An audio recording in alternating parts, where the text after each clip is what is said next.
গতকালকে তোমাদের SSC জিডির exam শুরু হচ্ছে। তো যাদের কালকে এক্সাম রয়েছে তাদেরকে বেস্ট অফ লাক।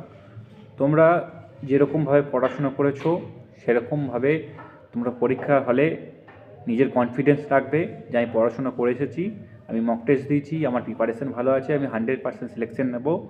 এবং কোশ্চেন দেখে ঘাবড়াবে না, কোনো কারুর কথায় তুমি মাথা গরম করবে না, মাথা ঠান্ডা রেখে তুমি কিন্তু পরীক্ষা তুমি দেবে এবং কোশ্চেনগুলো দেখবে, বুঝবে, তারপরে অ্যান্সার করবে।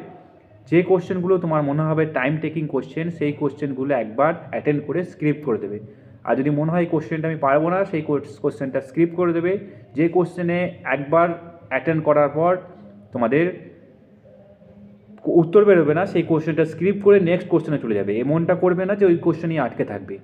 এবং প্রথমে তোমরা GK, Hindi grammar, reasoning, mathematics এই সিরিজে তোমরা কিন্তু সমস্ত পরীক্ষাটা অ্যাটেন্ড করবে। দেখবে তোমার যে টাইম, সেই টাইম কিন্তু ইউটিলাইজ হবে। তো বেস্ট অফ লাক সবাইকে, ভালোভাবে প্রিপারেশন দিয়ে পরীক্ষা দিও। কেমন এক্সাম হলো, কেমন কোশ্চেন পেপার এলো, কোথা থেকে কোশ্চেন আসছে, অবশ্যই তোমরা কমেন্ট করে দিও।